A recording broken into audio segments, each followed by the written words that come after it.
মা ডাকের মধ্যে অদ্ভুত একটা নিশ্চিন্ততা লুকিয়ে আছে। মা আমাদের আবেগ, আশ্রয়, নির্ভরতা। দুঃখের দিনেও মাকে চাই, আনন্দ হলেও মাকে চাই, অসুখ করলেও মাকে চাই, সুখেও মাকেই চাই। মা যে সন্তানের পরম আশ্রয়। শুধু মানুষ কেন, পশু পাখির জীবনেও মা যেমন জন্মদাত্রী তেমন পরমত্রাতা। জন্মদানের আগে খড়কুটো সংগ্রহ করে বাসা বাঁধা থেকে ডিমে তা দিয়ে পশু পাখির জন্ম দেওয়া, ঠোঁটে করে খাবার এনে খাওয়ানো, উড়তে শেখানো সব মা পাখিই করে। মা পশুটিও তার শাবকদের পরম যত্নে বড় করে। তাদের বিপদ থেকে রক্ষা করার জন্য আপ্রাণ লড়াই করে মা পশুটি। এমন স্নেহ, এমন মমতা কেবল মায়ের কাছেই পাওয়া যায়।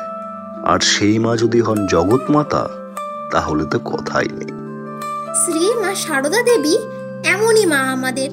স্বামী বিবেকানন্দ বলতেন, জ্যান্ত দুর্গা। রামকৃষ্ণ দেবও বলেছিলেন, ও সারদা বুদ্ধিমতী, জীবের কল্যাণের জন্য হয়েছে। জ্ঞানদায়িনী মা সারদা কোলে তুলে নিয়েছেন তার অগণিত সন্তানকে। ধনী নির্ধন নির্বিশেষে জাত ধর্ম তোয়াক্কা না করে সকলকে বুকে টেনে নিয়েছেন পরম স্নেহে। সেই অন্ধকারাচ্ছন্ন সমাজে দাঁড়িয়ে সারদা মায়ের এই উদার মানসিকতা স্তম্ভিত করে আমাদের। তখন কতই বা বয়স মায়ের, কিন্তু বোধ কি অপার। একবার জয়রামবাটি থেকে অনেকের সঙ্গে দক্ষিণেশ্বর আসছেন। বেশ কিছুটা পিছিয়ে পড়েছিলেন মা। সন্ধে নামছে, চারিদিকে অন্ধকার হয়ে আসছে। মা ভয়ে দিগ্ভ্রান্ত। হঠাৎ দেখেন সামনে এক বিশাল আকৃতি একটা লোক হাতে লাঠি নিয়ে হন হন করে এগিয়ে আসছে। জায়গাটার নাম যে ডাকাতে মাঠ মাতা জানতেন। বেশ ভয় পেয়ে গেলেন, কিন্তু উপস্থিত বুদ্ধি হারালেন না। লোকটিকে বললেন, বাবা, আমি পথ ভুলেছি। তোমার জামাই দক্ষিণেশ্বর মন্দিরে থাকেন। তুমি যদি সেখানে আমাকে পৌঁছে দাও, তিনি তোমায় খুব আদর যত্ন করবেন।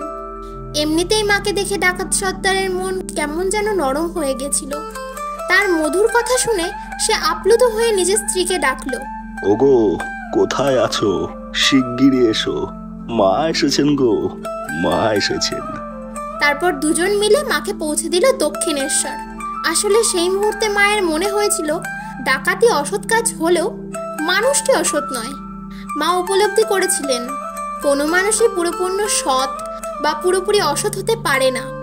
আজ যে সৎ, পরিবেশ পরিস্থিতির চাপে পড়ে সে অসৎ আচরণ করতেই পারে। আবার সমাজ যাকে অসৎ বলে চিহ্নিত করেছে তার মধ্যেও থাকে কিছু সদ্গুণ। তাই মা কখনো অসৎ বলে কোনো সন্তানকে দূরে ঠেলে দেননি, বরং মায়ের স্পর্শে তারা নিজেদের শুধরে নেওয়ারই চেষ্টা করেছেন। মা সবসময় বলতেন, আমি সতেরও মা, অসতেরও মা, তাই মন খুলে আমাকে ভুলের কথা বলো। নেশায় অপ্রকৃতিস্থ ভক্তদের ডাকেও সাড়া দিয়েছেন মা। সেই সময় রঙ্গমঞ্চের অভিনেতা অভিনেত্রীদের নিচু চোখে দেখত সমাজ। মা কিন্তু তাদের অচ্ছুত করে রাখেননি।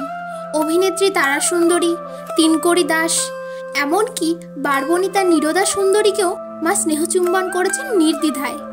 স্বামী শারদানন্দের বন্ধু অভিনেতা পদ্মবিনোদ ওরফে বিনোদ বিহারী সোম সারদা মায়ের ভক্ত ছিলেন।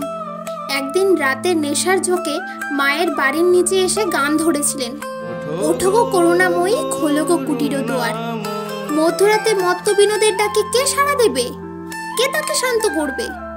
মা ছাড়া আর কে কাজ করবে? মা জানালা খুলে দাঁড়িয়েছিলেন। তাকে দেখে আনন্দে ধুলোয় গড়াগড়ি খেতে খেতে বিনোদ বলেছিলেন, ছেলের ডাক শুনেছ মা? এর নাম নাও মা। তারপর বাড়ি ফিরে গেছিলেন। এই ঘটনার পর ভক্তরা নানা অনুযোগ করলে মা শটান জবাব দিয়েছিলেন, ছেলের ডাকে সাড়া না দিয়ে পারিনি, সে যেমনই ছেলে হোক। সন্ন্যাসী এবং গৃহী সব ভক্তকেই করুণাময়ী মা সারদা সমান চোখে দেখতেন। যারা মায়ের কাছে দীক্ষা নিয়েছিলেন তাদের যেমন সুপরামর্শ দিতেন, যারা দীক্ষা নেননি তাদেরও সুখে দুঃখে সহায় হতেন মা। মা ছিলেন সংঘ জননী, তাই মঠ মিশনের কাজে অনিয়ম দেখলে তিনি তিরস্কারও করেছেন তার সন্ন্যাসী ছেলেদের। ছেলেরা ভুল বুঝতে পারলে ক্ষমা করেছেন, পরম স্নেহে বুকে টেনে নিয়েছেন। একবার এক গৃহী ভক্ত নাছোড় বান্ধা, তোমাকে বলতেই হবে, তুমি আমার কেমন মা?